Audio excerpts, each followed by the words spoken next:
There are few things in life that are better than homemade lasagna from scratch. I'm talking ragu sauce, bechamel, aka the superior way, and fresh pasta sheets. It is such a warm and cozy dish that truly feels like a big hug, making it possibly one of the most iconic and beloved Italian dishes.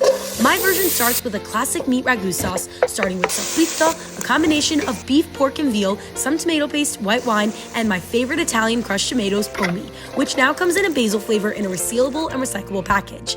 This is what my nonna used, and I still use it today. While that simmers, I begin making fresh pasta dough. While store-bought sheets will work, there's something special about making it from scratch, and honestly, it's not as hard as it seems. Next, I get my bechamel sauce going. Some use ricotta instead, but for me, the bechamel is non-negotiable. By then, the pasta is ready to be rolled and shaped. You'll want it as thin as possible while still being able to keep its shape. Set up a blanching station and dip them in for literally 10 seconds just to give it some pliability. Now we're ready to start building.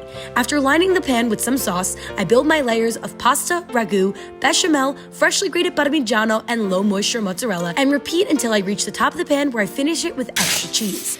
Cover it with foil for the first 20 minutes, then uncover for another 25, and finish under the broiler with a close eye until nice and toasty.